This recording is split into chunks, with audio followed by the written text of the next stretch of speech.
Et voilà. Bien, mesdames et messieurs, le thème du jour, c'est j'assainis mon environnement en transformant les objets d'art recyclés en œuvres d'art pour découvrir, disons, le concerné ou la concernée par cette belle histoire résumée ainsi par ce libellé. Voici le profil de l'invité. Notre invitée du jour se nomme Gozoa Hélène Roland, née le 4 novembre 1977 au CHU de Trècheville. Chef d'entreprise, elle est mariée et mère de 7 enfants. Hélène Roland est la benjamine d'une fratrie de 6 enfants. C'est en 1999 qu'elle obtient son bac A2, puis 2 ans après son BTS en secrétariat et bureautique. Elle exerce dans la restauration pendant 8 ans et finit par se convertir dans l'art. Depuis 2013, avec son entreprise, elle lutte contre la pollution de l'environnement à travers ses œuvres d'art. Elle vient sur le plateau de ces midis nous expliquer en long et en large ses différentes actions.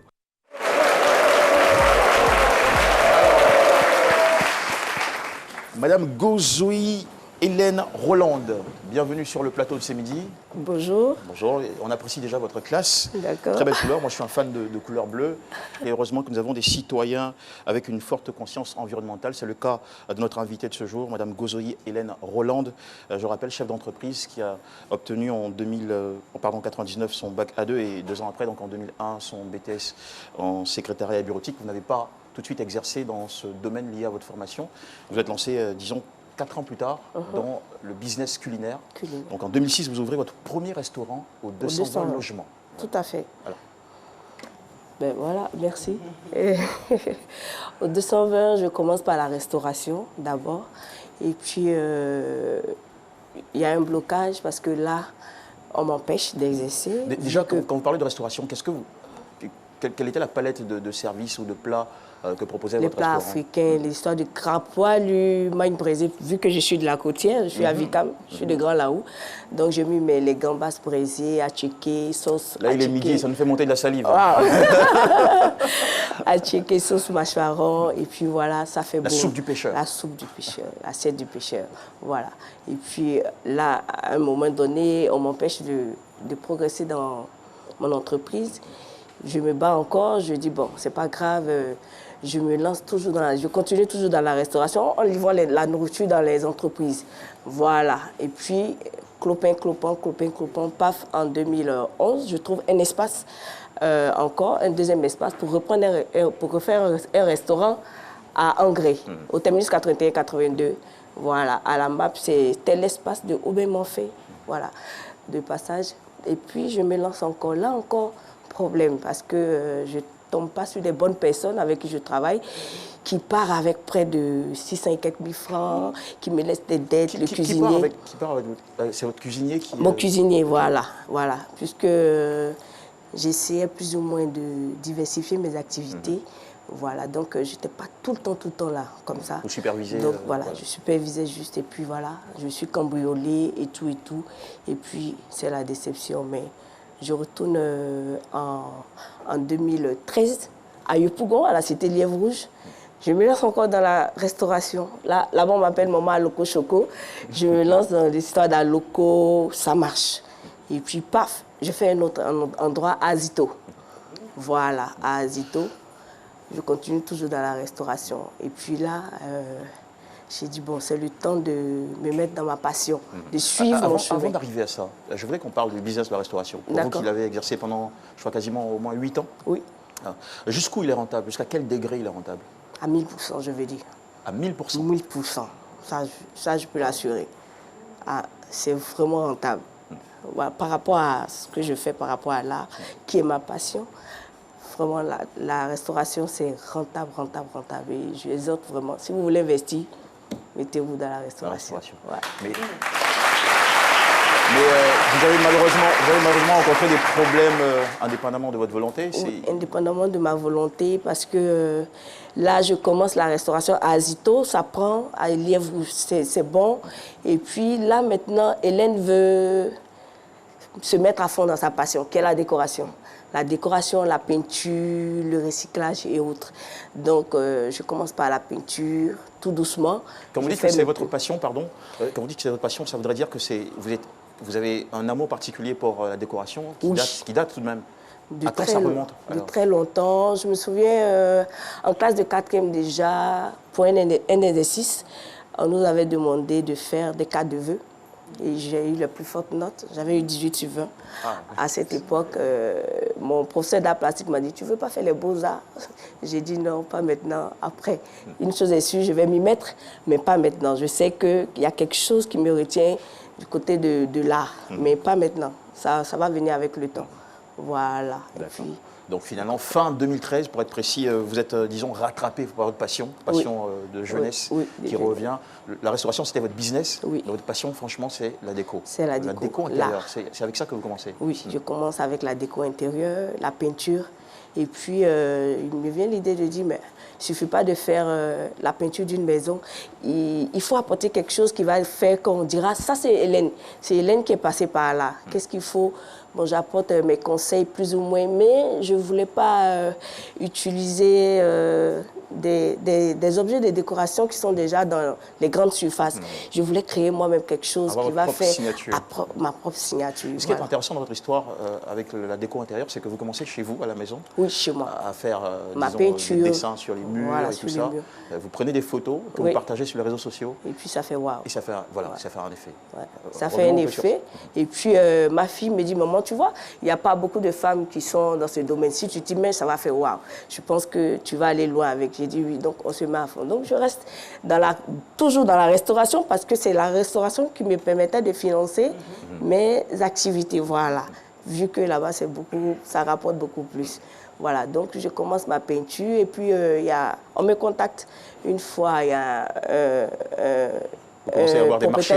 un propriétaire d'une cave qui me dit je vous ai vu sur Facebook, je vais vous tester. Donc il me donne le thème de sa cave, il dit le penalty, excusez-moi. Et puis j'ai dit c'est tout. J'ai dit oui. Et puis comme on le dit dans notre jargon, je fracasse. Et puis et puis je fracasse. Et puis je publie sur Facebook et tout le monde, Hélène. Et puis voilà, je fais un peu partout des peintures et autres. Et puis je me mets à fond dans ma décoration. D'accord. Voilà. Quelques questions autour de la table pour notre invité? Oui, moi c'est par rapport au choix de madame. Quand même, c'est un choix assez curieux. Voici une activité qui rapporte bien de l'argent à madame. Mais elle est plutôt attirée par sa passion, qui est la décoration. Même quand ça rapporte moins d'argent, mais elle est plutôt attirée par ça. C'est bien ça? Oui. Ça, c'est ma passion. C'est ce qu'on appelle la passion. On ne le fait pas moyennant quelque chose. Voilà, c'est ça la passion. Avec ou sans quelque chose, on s'y met et puis on se sent mieux. On vit notre rêve, c'est une vision. On se dit, voilà, je suis dans mon élément, allez, j'y vais. Peu importe ce qui se passe. Est-ce que ce n'est pas cette passion-là qui, quand même, vous a fait perdre plus de 600 000 francs c'est-à-dire votre cuisinier qui fuit à votre argent, vous prenez votre temps en train de dessiner, ramasser les objets, voilà, là, justement, cette distraction-là, et il s'en enfuit avec les 600 000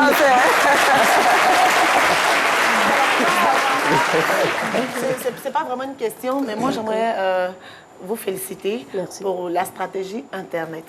Parce que tout à l'heure, quand vous avez parlé, vous avez dit, j'ai fait un projet, enfin j'ai créé quelque chose et ma fille m'a dit, écoute, on peut mettre ça sur Internet et tout est parti d'Internet. J'aimerais vraiment vous féliciter et vous encourager parce que vous êtes l'exemple de ce qu'on appelle Internet à des accès positifs. Pour votre âge, pour tout ce que vous faites, voilà que pour Internet, il n'y a pas que les enfants, même nos mamans, même nos tantes peuvent utiliser l'utiliser Internet. Aujourd'hui, on voit ce que ça rapporte. Au lieu d'aller exposer les maris tous les jours. Ça ne sert pas qu'à ça. Se battre sur Internet, je vois nos tantes, nos mamans qui font des vidéos. On a rasé ma rivale et puis elles mettent sur Internet. Voici, franchement, bravo. Merci. Voilà, bonne utilisation. Alors, oui, allez-y, Raïssa Diaby. Tout de suite, vous avez dit que quand vous avez commencé la peinture, vous cherchiez la petite marque, la petite touche qui allait faire que ça allait être du Hélène. Qu'est-ce qui vous a donné l'idée d'aller vers le recyclage? Bah voilà, je me mets dans la décoration, je fonce. Et puis, comme je veux créer une marque, j'ai dit, je peux récupérer quelque chose et puis faire des objets de décoration. Et puis je m'y mets. C'est ma fille qui m'encourage. Je commence par un puneux. Je prends un puneux, je fais un pouf. Et puis je dis, ça c'est beau. Mes premières publications datent de 2013 sur Facebook. On se moquait de moi, on dit mais qui va utiliser des pneus pour s'asseoir dessus, tout et tout. Et puis ma fille même prend des photos, elle dit maman ne te décourage pas. Et nous voici dans les rues en train de chercher des pneus, ça et là, dans les rues, en train de fouiller tout ce qu'on peut rattraper. Voilà. Et puis. Et ça vous a poussé à aller dans des décharges aussi Oui, bien sûr. Bien sûr. Aller dans des décharges, aller dans la poubelle. Et ça m'a coûté ce que ça doit me coûter parce que j'ai été très malade suite à cette histoire de déchets. Enfin, le problème, c'est que. Non, voilà. honnêtement, je ne me protégeais pas. Je ne me protégeais pas. Et puis. En 2015, vous êtes tombé malade du fait de cette absence de protection. De cette absence de protection. De ce contact direct avec les ordures pour pendant récupérer les 2 objets. ans, ça a été difficile. Tout est tombé à l'eau, et la restauration, et la décoration, parce qu'il n'y avait plus personne pour gérer le restaurant et tout. C'est ma fille en classe, en année de BTS, qui partait à l'école, retournait au restaurant, pouvoir gérer les affaires de maman, revenir à la maison, repartir à 7h, descendre à 18h, puis j'ai dit arrête. Si je dois mourir pauvre, je vais mourir pauvre. Vas-y à l'école et puis voilà. Et cette année, elle n'est pratiquement pas allée à l'école, mais par la grâce de Dieu, elle a eu son BTS. Elle est très brave et on l'embrasse très fort. Merci à tous, mesdames et messieurs, de nous suivre. Eh bien, nous sommes en compagnie ce jour de madame Gozoï Hélène Roland, qui est une femme d'affaires ayant investi dans le domaine de la restauration et qui s'est tournée depuis 2013 vers sa passion, la déco intérieure, et depuis 2015 vers l'art du recyclage pour de bonnes raisons. Madame, nous continuons de dérouler votre histoire. Alors, pour aller de façon très pratique sur votre travail, quels sont les objets que vous allez récupérer et recycler plus tard dans le processus? Quel type d'objet? Tout. Une vieille serviette, vieux t-shirt, tout. Des vieux jeans, des vieilles chaussures, voilà. Une machine à coudre, des pédales de machine à coudre, tout. Tout ce qui peut être recyclé. Avec Hélène, rien ne se perd, tout se transforme, comme je l'ai dit. Et comment vous les transformez? Qu'est-ce que vous en faites? Par exemple, quand vous prenez des objets de décoration, des objets de décoration, des objets d'art. Voilà un peu ce que Hélène fait. Et là, vous avez, mesdames et messieurs, à la maison, quelques illustrations de ce beau travail qui est fait. C'est un travail qui a aussi un bel impact sur l'environnement. Vous avez cette conscience environnementale. Vous vous sentez une actrice du changement environnemental? Oui, je me sens une actrice en tout cas, parce que bien souvent... Quel impact pensez-vous avoir? Oui, allez-y. Quel impact? Un impact positif, vu que je raconte une histoire. La dernière fois, j'étais au marché, il y a une dame qui m'a reconnue, qui est venue vers moi, elle dit « Hélène », j'ai dit « Oui, c'est Hélène ». Elle dit « Vous faites des merveilles, vraiment, je vous encourage, continuez, c'est le recyclage, c'est la tendance. Et puis c'est noble, ce que vous faites. » Et puis voilà, c'est encourageant ce genre de rencontres, par exemple. Et une fois à Cap Sud, c'était la même chose. Donc je me sens dans mon élément. Je me dis, Hélène, vas-y à fond. Tant que tu peux, vas-y. Alors parlons de business. Si vous mettez en comparaison dans une balance la déco intérieure, vous avez démarré... Il n'y a pas match. Et l'art du recyclé ou du recyclage, qu'est-ce qui vous rapporte le plus? La déco intérieure. La déco intérieure rapporte, mais pas plus que la restauration. La déco intérieure rapporte plus que le recyclage. Absolument. Il n'y a rien dans le recyclage. Pourquoi? Parce que les gens disent quoi? Ah non, vous voilà, n'avez pas fait ça cher, comme un pneu. Souvent, il y a des dames qui m'appellent ou bien des clients. J'ai mes pneus déjà, hein, donc j'ai dit non. Il a bien fallu penser pour que ça soit beau. Le pneu ne donne pas ce que tu vois. Il a bien fallu penser. Il y a tout un tas de choses qu'il faut mettre. Et pourtant, vous êtes très passionné de ce type d'art. Oui, je suis passionnée. Je suis passionnée parce que c'est une façon pour moi de lutter. Voilà, c'est ma campagne à moi pour la protection de l'environnement, vu que j'ai été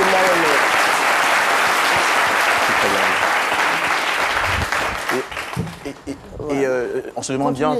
On se demande bien, oui, docteur Philo, qui déjà profite du confort de votre travail artistique, on se demande bien ce que vous avez dans la tête maintenant pour les 10 prochaines années.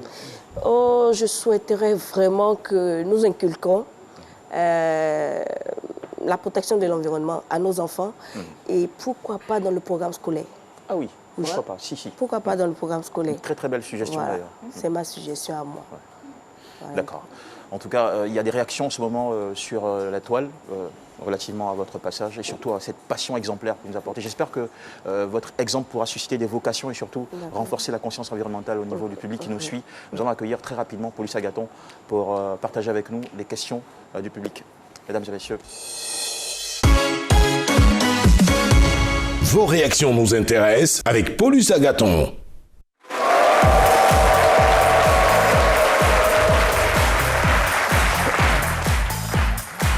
Bonjour Paulus. Oui, bonjour JM. Bonjour à toutes, bonjour à tous. Merci, merci.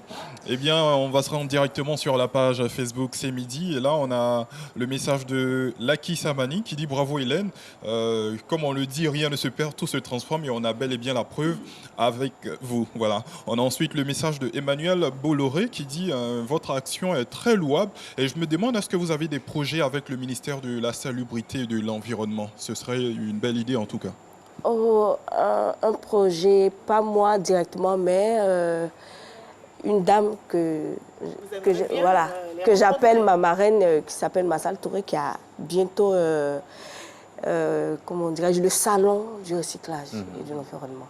Voilà, donc... D'accord. On a ensuite Mélissa Sika qui dit « Moi j'aime beaucoup cette grande femme au grand cœur, elle est très battante et je suis sûr qu'elle ira loin. » Alors au-delà du message général qui nous incite à prendre soin de notre environnement, est-ce qu'il y a des messages spécifiques qui se dégagent de chaque œuvre?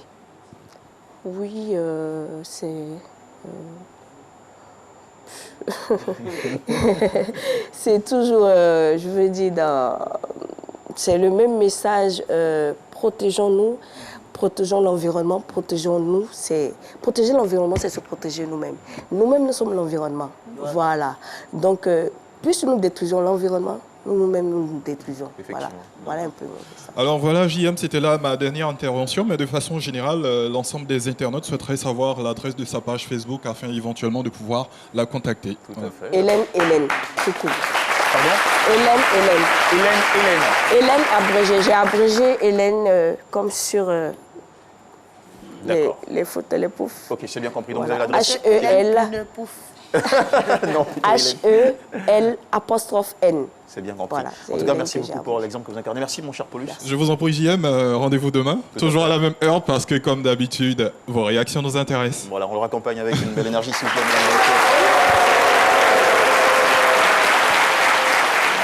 Et pour la suite de cette émission, vous restez avec nous, madame? Oui. Oui, encore quelques minutes? Oui. D'accord, pas de souci. Oui, petite question. Ça veut dire que chez madame, on ne jette presque rien? Non. Je vois à la maison. Non. Voilà. Donc c'est clair. Tout se transforme. Tout se transforme. Bouteilles, bouteilles plastiques, bouteilles en verre, tout. Okay, vieux t-shirt, vieille serviette, tout. Voilà. Ça, c'est une vieille serviette, par exemple. Voilà, que j'ai recyclée. D'accord.